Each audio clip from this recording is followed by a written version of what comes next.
So dear brothers and sisters, it's at this time of the year where short sleeves and maybe short trousers or shorts, I believe they're called, come out, that we tend to hear a few more stories about scars. You know, because we maybe see it, what happened to your elbow, what happened to your arm, what happened to your hand.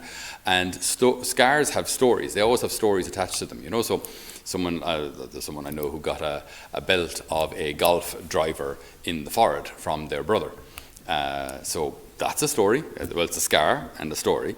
And we were, you know, whenever we're, I remember there was a particular person here who had a scar on their leg, around their knee, and I asked what happened. They said, well, they were running away from someone. It was a game of chase, so they were running away, and the safe place was inside a particular room. So in order to get into the room, she dived and slid, and you know that little brass bar that holds the carpet down? She slid on the brass bar, and it just reefed her leg open. So that's another fun story. So so scars always have stories. You know, every knee. And someone recently, a friend of mine, was out building, and the boss was trying to knock away some useless concrete. So this fellow was moving whatever needed to be moved, and the boss with the lump hammer hit the fellow's finger, which proceeded then to explode, and then lost the fingernail, and it's all a bit wonky, but like it works. But it's a story. It's a very good story. So scars tell stories. Then there are slightly more serious stories. Women maybe who've had a C-section, you know, so little Johnny came out of here, you know. When there's a serious dimension to this scar where, there were complications and things weren't, the delivery wasn't going as expected, and so it was brought into the emergency room. And I gave birth by C-section. Again, a scar that brings life, a scar that has an incredibly important story to it. Then there are other scars which are saddening. There are scars from people's lives or their stories when they went through maybe a very dark phase, a very difficult phase. And where in order to feel something, or in order to have some sort of release from their pain, may have actually cut themselves. So scars, they tell stories. They tell stories of our lives, our pasts, what's gone on maybe within us. And what's so interesting is to hear the words of St. Peter, who says, then, as regards the Lord, by his wounds or by his stripes, we are healed. When the Lord appears after his resurrection, he doesn't have all the marks of the passion. So I mean, he was scourged front and back.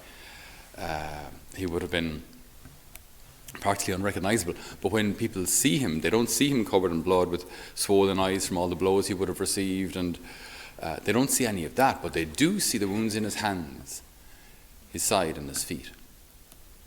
Those scars tell the greatest story ever told.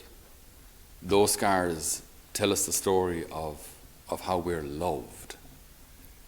So there's this beautiful and mysterious intermingling of suffering and love all together. It's what we see on the cross. We see this. That's why I really do like this cross. We have it here for 9 years, maybe 8 years, and I still love it, because I think it's quite lifelike. It's quite big.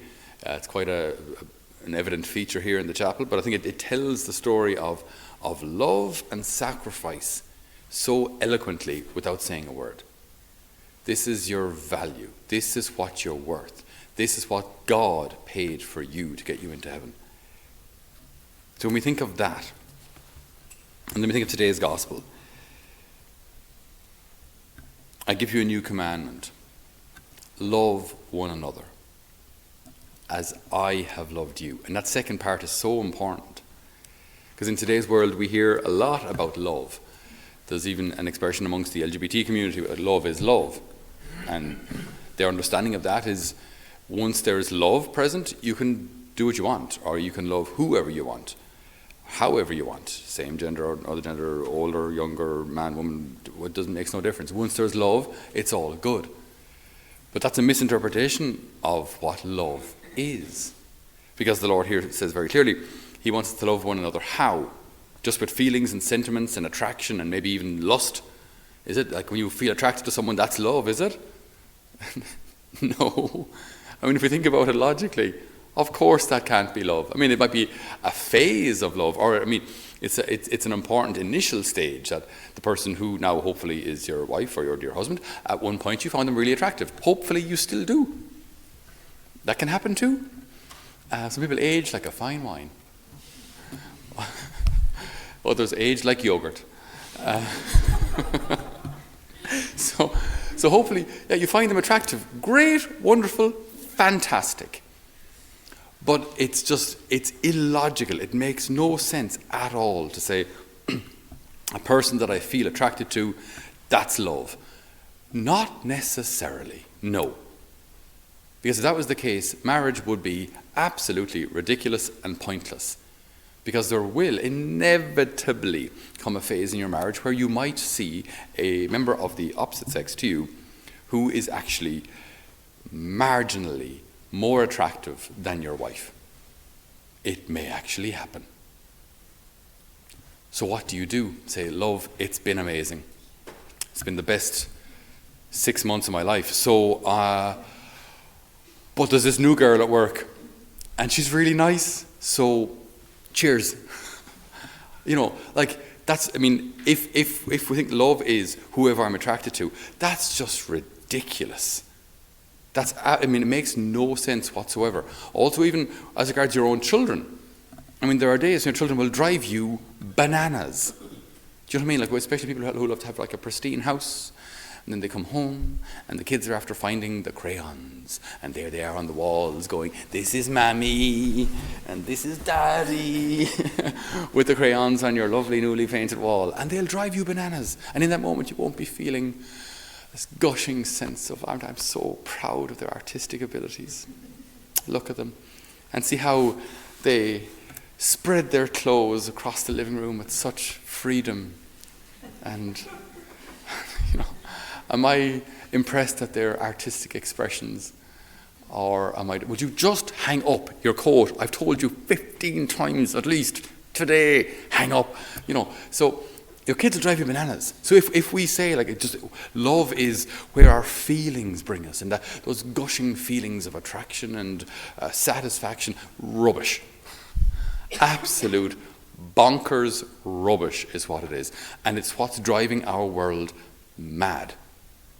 It's why marriages are falling apart. It's why relationships are so superficial. It's why so many people get hurt. It's why we've got teenage pregnancy. It's why we've got abortion. It's why we've got women who are afraid to get into a committed relationship with a girl. Guys who don't know how to commit to a girl. Like, it's crazy. If we misunderstand love, society falls apart. And we're witnesses to this.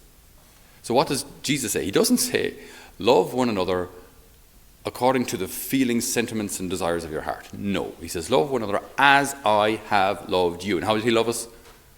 By sacrificing himself for us. And that's the key to understanding authentic love. St. Thomas said it a long time ago, 12 centuries after Jesus, but he said that love is willing the good of the other. Love is willing the good of the other. He does not say love is attraction and sentiment, and he doesn't say any of that. Love is willing the good of the other.